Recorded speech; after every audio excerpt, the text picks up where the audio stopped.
Hello students, welcome to all of you on my YouTube channel Shukla and company. हम अपना आज अगला topic start करने चल रहे हैं कंपनी अकाउंट से रिलेटेड जो है। मीन्स आज के टॉपिक में हम बोले तो कंपनी अकाउंट्स में इशू ऑफ शेयर का हम अकाउंटिंग एस्पेक्ट देखते चले, मीन्स जनरल एंट्री की बात करने चले। आप ये मत सोचिएगा कि मीन्स अभी हमारा थ्योरेटिकल पोर्शन खत्म हो चुका है कंपनी अकाउंट का।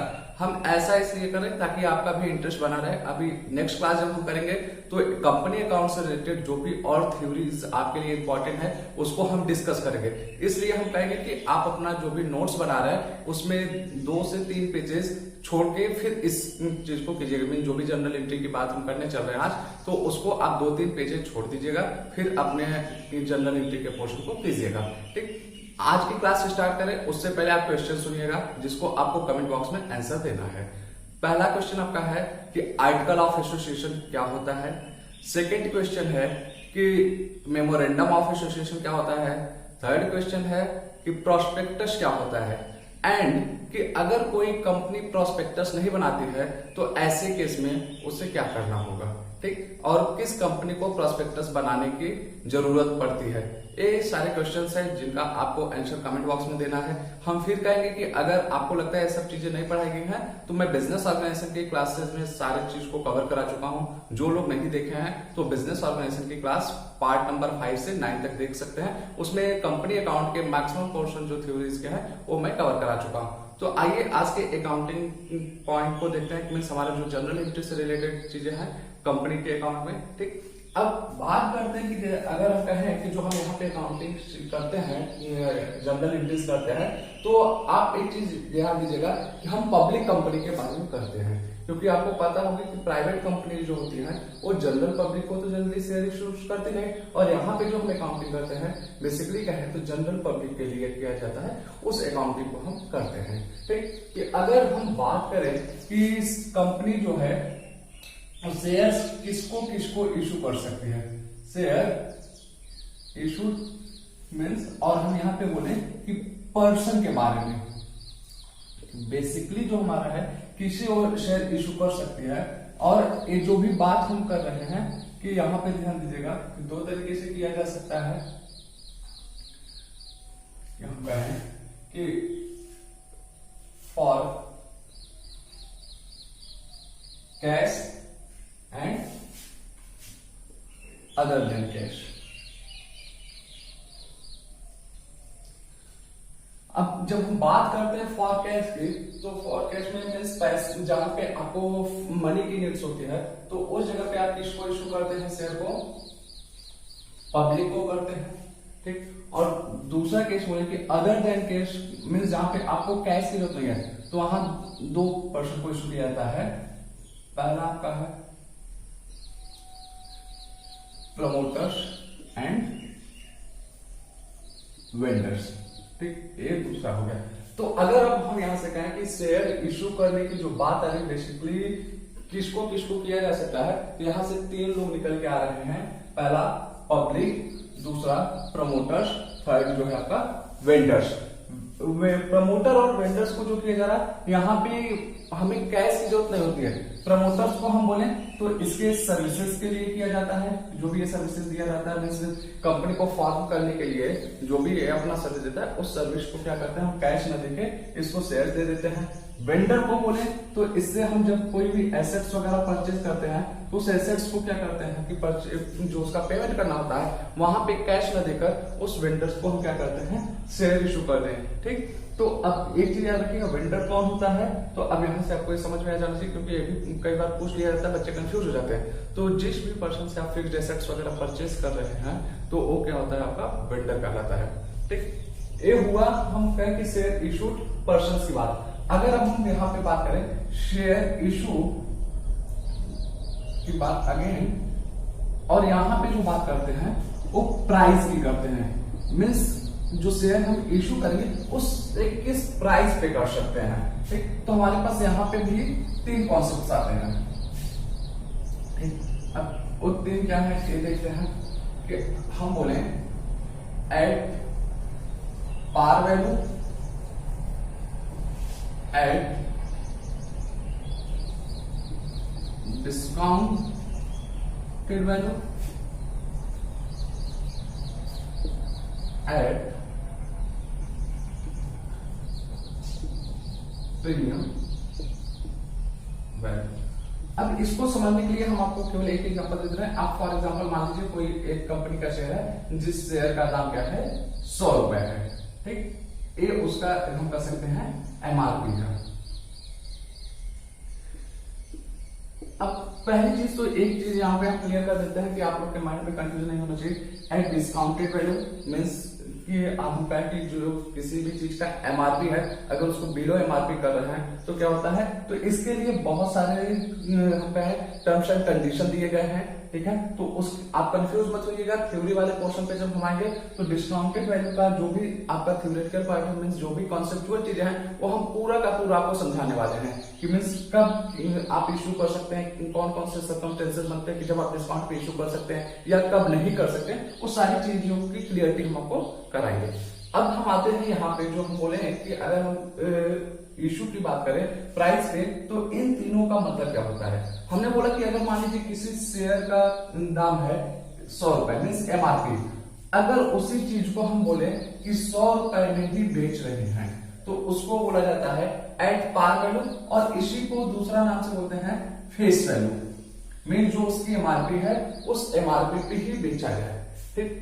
फिर दूसरी बात आती है एट डिस्काउंटेड वैल्यू, जब इस एमआरपी से बिलो प्राइस को सेल किया जाए मीन्स एमआरपी से बिलो प्राइस को इशू किया जाए, जैसे हम बोले 90 रुपीज पे अगर इसको इशू किया जाता है तो एक डिस्काउंटेड वैल्यू का लगा, और इसमें अगर हम बोले डिस्काउंट का अमाउंट ये आपका 10 रुपीज होगा। प्रीमियम वैल्यू की बात करें तो प्रीमियम जब मीन्स एमआरपी से हायर वैल्यू पे किया जाता है, कहने का मतलब कि अगर शेयर का दाम है 100 रुपए, इसको हम 120 रुपए पे कर दें तो ये क्या होगा आपका कि प्रीमियम वैल्यू का लगा, और इसमें अगर हम प्रीमियम की बात करें तो ये आपका 20 रुपीज का प्रीमियम है। अब प्रीमियम पे कब शेयर इशू किया जा सकता है और प्रीमियम पे क्यों कंपनियां शेयर इशू करती है, इस पे भी हम बात करेंगे। आपके माइंड में क्वेश्चन आ सकता है और आना जरूरी है कि सर 100 रुपए की चीज कोई कंपनी 120 रुपए में कैसे बेच सकती है, तो आपको हम पूरा का पूरा चीजें समझाएंगे आने वाली क्लासेस। मीन्स कोई भी चीजें आप 100 रुपए की 120 रुपए में क्यों खरीदेंगे, आपको क्या बेनिफिट है, वो जब आपको सर्कमस्टेंसेस पता चलेंगे तो आप बड़े आराम से कहेंगे कि नहीं सर ऐसा पॉसिबल है। तो एक हुआ कि हमारा कंपनी बेसिकली शेयर किसको किसको इशू करेगी और किस प्राइस पे कर सकती है। अब हम आते हैं कि अगर पब्लिक को कर रही है तो क्या एंट्री करेगी, फिर प्रमोटर को कर रही है क्या एंट्री करेगी, एंड वेंडर को कर रही है तो क्या एंट्री होगा। साथ ही साथ कि अगर पब्लिक कंपनी को किया गया है तो पार वैल्यू पे है तो क्या एंट्री होगी, डिस्काउंट वैल्यू पे क्या होगी, प्रीमियम वैल्यू पे है तो क्या एंट्री होगी। अगर हम बोले तो हमारे पास यहां से आप देख सकते हैं कि 3 पर्सन्स की बात हो रही है और 3 प्राइस का, तो सबके लिए हम कहें कि पब्लिक के लिए बोले तो इनको पार वैल्यू पे इशू किया जा सकता है और इन्हीं को हम डिस्काउंट वैल्यू पे इशू किया जा सकता है और इन्हीं को हम बोले प्रीमियम पे किया जा सकता है। मींस पब्लिक के केस में 3 केस बने। अगर प्रमोटर्स की हम बात करें, प्रमोटर्स को भी क्या होगा, पार वैल्यू पे किया जा सकता है, डिस्काउंट वैल्यू पे किया जा सकता है, एंड ये हम क्या है कि प्रीमियम वैल्यू पे। सेम वही चीज वेंडर को भी क्या है कि पार वैल्यू पे, डिस्काउंट वैल्यू एंड प्रीमियम। कहने का मतलब हर केस में हमें 3 केस पढ़ना पड़ेगा। मीन्स हर इंसान के लिए, पब्लिक के लिए, प्रमोटर के लिए, वेंडर के लिए हमें 3 केस पढ़ना पड़ेगा कि क्या एंट्रीज होने वाली है। और हम बोले कि बहुत ही इजी है, तो आते हैं हम अपने एंट्री पॉइंट पे कि क्या एंट्रीज हमारी हो सकती है। ठीक, देखिए चीजों को आप जितना भी, हम हमेशा बोलते हैं काम को अपने प्रैक्टिकल लाइफ से जोड़कर रखेंगे आपको बहुत ही ज्यादा आसानी होगी। ठीक, तो इसलिए कोई भी चीज है आप उसको केवल और केवल किताबी नॉलेज की तरह कभी मत पढ़ने की कोशिश कीजिए। अब हम बोले कि जनरल एंट्री, ठीक, यहां पे हम ले लेते हैं अपना पब्लिक का कैश अगर होता है, फिर हम बोले प्रमोटर एंड यहां पे हम बोले वेंडर्स। ठीक, तीनों की बात हम करने चल रहे हैं, इस तीनों का एक साथ हम आपको दिखाते हैं क्या इफेक्ट्स आते हैं एंट्रीज में एक साथ। ठीक, अब आप एक चीज समझने की कोशिश कीजिएगा, जब भी कंपनी पब्लिक को शेयर इशू करती है तो जनरली क्या होता है, कंपनी पूरा का पूरा पैसा एक बार में एक साथ नहीं डिमांड करती है, क्योंकि आपको भी पता है कि एक चीज हम लास्ट क्लास में समझाए थे कि कंपनी ये तो डिसाइड कर लेती है ओवरऑल उसको कितने कैपिटल की नीड्स पड़ने वाली है, लेकिन उस कैपिटल को कंपनी क्या करती है, पार्ट में लेती है।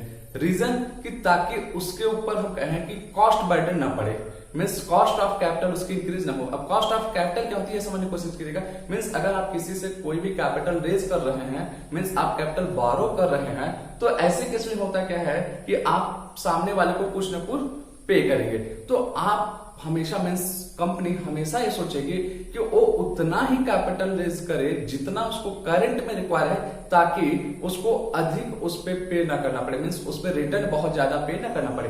फॉर एग्जांपल हम आपको बोले कि जैसे आपको अभी क्या है प्रेजेंट टाइम में 1 लाख रुपए की जरूरत है और आप किसी से ले रहे हैं 2 लाख रुपए, तो जरूरत अभी आज के दिन में आपको है 1 लाख रुपए की, आपने लिया 2 लाख, तो जो यहाँ पे 1 लाख रुपए एक्स्ट्रा लिए हैं, तो हम बोले कि 1 लाख रुपए अगर आप लेते हैं यहाँ पे, मीन्स जो भी फंड आप ले रहे हैं अगर उस पर इंटरेस्ट पे कर रहे हैं 10,000 रुपए, ठीक, तो अब क्या होगा कि आपने यहां ले लिया 2 लाख रुपए, तो आपको इंटरेस्ट कितना पे करना पड़ेगा, 20,000 रुपए, 10,000 रुपए यहाँ अननेसेसरी आप उससे बोले कि वो क्या हो रहा है कि इंटरेस्ट जा रहा है आपका, मीन्स अगर आप लोन ले रहे हैं तो यहाँ पे 10,000 रुपए अननेसेसरी इंटरेस्ट का जा रहा है, जो कि आपको जरूरत ही नहीं थी। भले से हम मानते हैं कि ओवरऑल पूरे साल भर में आपको 5 लाख रुपए की जरूरत है, लेकिन उस 5 लाख को आप डिवाइड कर दीजिए ना, किस महीने तक आपको कितनी जरूरत है, तो जितना जरूरत रहे उतना लीजिए। तो उससे क्या होगा कि आपके ऊपर अननेसेसरी एक्सपेंसेस का बर्डन नहीं आने वाला है। तो वही चीज कंपनी भी करती है कि डिसाइड कर लेती है कि वो कैपिटल टोटल कितनी चाहिए और उस टोटल कैपिटल में से किस पॉइंट ऑफ टाइम पे कितना अमाउंट उसको रिक्वायर होता है, उसी के अकॉर्डिंग क्या करती है कंपनी, उस कैपिटल को रेज करती है मार्केट से। ठीक, तो अब हम बोलेंगे कि जैसे हमने यहाँ किया कि कंपनी अगर 100 रुपए का शेयर है, मान लीजिए उसकी प्राइस है, तो इस 100 रुपए को कंपनी कई पार्ट में लेती है। अगर कंपनी को जरूरत है एक ही बार में, तो एक ही बार में पूरा 100 रुपए ले लेगी। अदरवाइज हम बोले कि इसको जनरली कई पार्ट में लेती है, और जो आप लोग पढ़े होंगे वो बेसिकली 4 पार्ट पढ़े हैं। पहला जो बोला जाता है वो एप्लीकेशन, दूसरा जो होता है हम बोले अलॉटमेंट, थर्ड जो है आपका कि फर्स्ट कॉल, सेकंड जो है ये आपका करेगा सेकंड कॉल, या इसी को आप कर सकते हैं फाइनल कॉल। मीन्स अगर लास्ट टाइम पैसा ले रहे 100 रुपए अगर 4 बार में ले लेती है तो क्या होता है आपका सेकंड एंड फाइनल कॉल कहलाता है। ठीक, अब बात आती है application, allotment and first call में। समझने की कोशिश कीजिए। देखिए एप्लीकेशन वो पॉइंट होता है जहां पे कंपनी को पहले क्या करते हैं कि जो पब्लिक होती है जिसको भी शेयर परचेज करना था, वो कंपनी के पास अप्रोच करता है कि हम आपसे आपका शेयर परचेज करना चाहते हैं। ठीक, और यहाँ पे कंपनी डिसाइड करेगी क्या उससे उस पर्सन को शेयर बेचना है या नहीं बेचना है। मीन्स जब हम कहें कि अप्रोच किया जाता है तो उस पॉइंट ऑफ टाइम को क्या हम कर सकते हैं कि एप्लीकेशन बोला जाता है। दैट्स मीन्स आप जा रहे हैं कंपनी को कह रहे हैं कि हम आपसे शेयर परचेज करेंगे, और जब आप एप्लीकेशन लेकर जाते हैं तो उस टाइम पे आपको फर्स्ट क्या करना पड़ेगा, पेमेंट करना पड़ता है। फर्स्टली आपको क्या करना पड़ेगा, पेमेंट करना पड़ेगा, जिसको आप कहते हैं एप्लीकेशन अमाउंट। ठीक, फिर कंपनी डिसाइड करती है कि हाँ आपको पे करना मीन्स शेयर सेल करना है या नहीं करना। अगर कंपनी बोलती है कि हम आपको सेल करेंगे तो उस पॉइंट को क्या बोला जाता है, अलॉटमेंट बोला जाता है। और उसके बाद कंपनी आपसे क्या कर सकती है कि अलॉटमेंट पे पैसा डिमांड करेगी। ठीक, मीन्स यहाँ पे जब अगर आपको कंपनी ने शेयर सेल कर दिया तो अलॉटमेंट के टाइम कंपनी आपसे डिमांड करेगी मनी की, फिर आप क्या करेंगे, पे करेंगे। यहाँ पे एप्लीकेशन में पहले आपको पे करना पड़ता है, लेकिन बाकी जो केसेस होते हैं मीन्स यहाँ पे अलॉटमेंट पे डिमांड होगा पैसे का, फिर आप पे करेंगे। फर्स्ट कॉल पे कंपनी आपसे डिमांड करेगी पैसे की, फिर आप पे करेंगे। और फाइनल कॉल बोलिए या सेकंड कॉल पे यहाँ पे भी डिमांड किया जाएगा, फिर आप पे करेंगे। ये डिमांड को ही क्या किया जाता है, ड्यू बोला जाता है। अकाउंटिंग टर्मिनोलॉजी में इसको हम क्या बोलते हैं, ड्यू बोलते हैं। और यहाँ पे जब एप्लीकेशन पे आप मनी पे करते हैं तो किस चीज का पैसा पे कर रहे हैं, कैपिटल का। तो एप्लीकेशन के मनी को कंपनी क्या करती है, बेसिकली उस कैपिटल अकाउंट में ट्रांसफर कर देती है। मींस शेयर कैपिटल अकाउंट में ट्रांसफर कर दिया जाता है। यही बेसिक हमारे पास 4 पॉइंट्स बनते हैं जिसपे हम जनरल एंट्रीज करते हैं, और फिर आगे चल के according to the circumstances means जैसे जैसे परिस्थितियां बनती है, जो जो केसेस हमारे सामने आते हैं, हमारे number of general entries increase होने लगते हैं। मीन्स हम कहें तो इस 4 पॉइंट से बेसिकली आपको 8 जनरल एंट्री तो हमेशा करनी पड़ती है, ठीक। लेकिन उसके बाद क्या है कि अकॉर्डिंग टू द सिचुएशन आपको एंट्रीज बढ़ानी पड़ेगी या घटानी पड़ेगी, ठीक। तो अब हम आते हैं अपने केसेस में। अगर हम बोले पब्लिक को इशू किया जा रहा है ओ भाई एट पार वैल्यू, ठीक।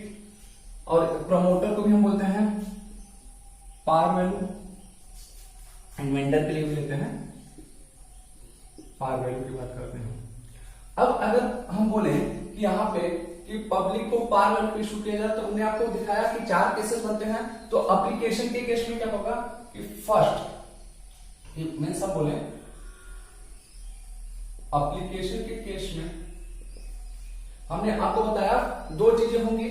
तो यहां पे सबसे पहला क्या होगा कि एप्लीकेशन के केस में आपको कंपनी को मीन्स बोले हम अमाउंट रिसीव होगा, अमाउंट रिसीव, या हम बोले एप्लीकेशन मनी रिसीव, ठीक। तो इस पॉइंट ऑफ टाइम पे कंपनी क्या एंट्री करेगी, अगर उसको पैसा मिल रहा है तो आप देख सकते हैं, आपको पता होगा bank account debit to share application account, ठीक। अब एक चीज ध्यान दीजिएगा, अक्सर आप लोग गलती कर देते हैं, अगर कंपनी इक्विटी शेयर इशू कर रही तो equity share, preference share issue करे तो प्रेफरेंस शेयर, वर्ड यहाँ पे जोड़ना पड़ता है, जो कि आप लोग एग्जाम में गलती करते हैं और फिर बोलते हैं कि सर नंबर कट गया, नंबर कम आया। ये छोटी छोटी गलतियां आप लोग करते हैं। अब देखिए एक अमाउंट रिसीव हुआ और फिर एक किस चीज का पैसा है, हमने बोला कि कैपिटल का पैसा है, शेयर कैपिटल का।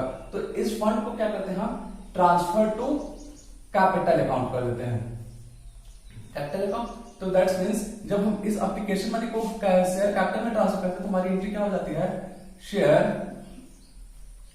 Application account debit to share capital account. ये आपका क्या हुआ कि जो एप्लीकेशन का मनी था ये आपके कैपिटल अकाउंट में ट्रांसफर हो गया। पहला ये पॉइंट आपका खत्म। उसके बाद हमारे पास 2 आते हैं, फिर मीन्स हम बोले तो हमारा क्या होगा, अलॉटमेंट का बात आएगा। अब अलॉटमेंट पे भी हमने बोला कि आपसे कंपनी क्या करेगी, डिमांड करेगी एंड आप फिर क्या करेंगे, पे करेंगे। दैट्स मीन्स ड्यू की बात आ रही है एंड पेड की। तो सबसे पहली चीज क्या करनी पड़ेगी, हमें यहाँ पे ड्यू की एंट्री करनी पड़ेगी। फिर यहाँ पे हम क्या करेंगे, पेमेंट की एंट्री करेंगे, मीन्स कंपनी को जो पैसा मिलेगा।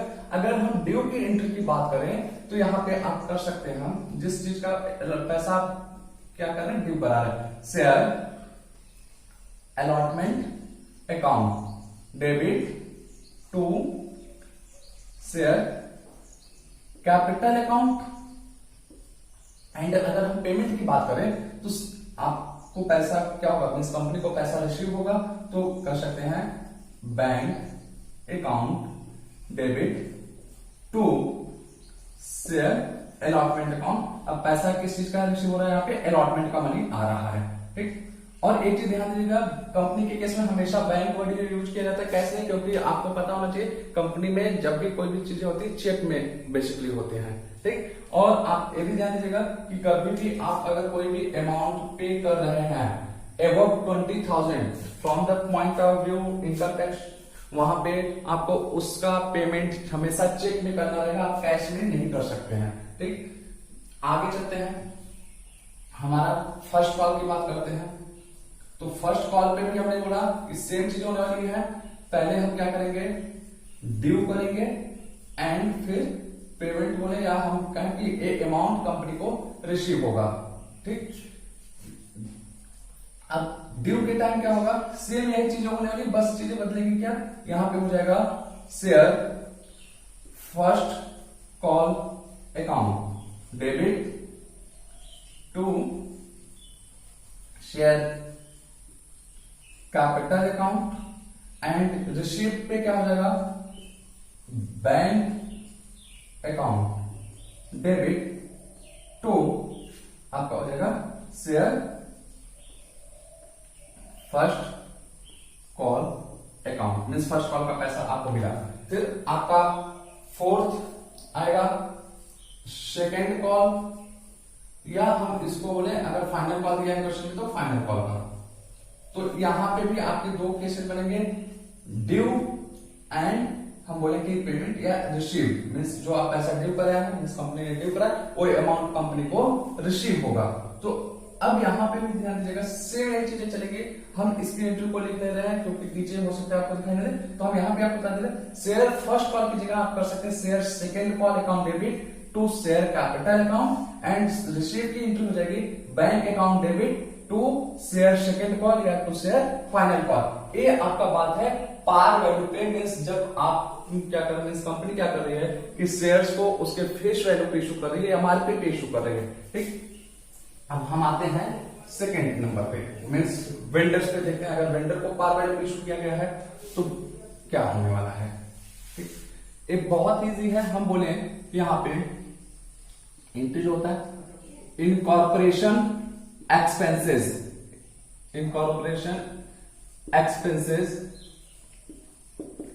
Account debit to share capital account. अब यहां incorporation expenses account debit to share capital means इसको डेबिट में हम क्यों कर रहे हैं, ये ध्यान दीजिएगा कि यहाँ पे हमने बोला कि कंपनी को कोई पैसा रिसीव नहीं होता है, नॉन कैश के लिए हो रहा है। दूसरी चीजें हम बोले कि यहाँ पे एक जो कंपनी ने शेयर इशू किया है प्रमोटर्स को, वो बेसिकली किया गया है प्रमोटर्स ने जो भी अपना कहीं प्राइमरी लेवल पे या हम कहें कि कंपनी के फॉर्मेशन के टाइम जो भी उसने अपना वर्क परफॉर्म किया है उसके लिए कंपनी कैश पेमेंट ना करके क्या कर रही है कि उसको शेयर दे रही है। तो एक एंट्री होती है क्या नाम से कि प्रमोटर्स को जब शेयर इशू किया जाता है, एक एंट्री होती है पार वैल्यू पे जब कंपनी ने क्या किया है प्रमोटर्स को शेयर इशू किया।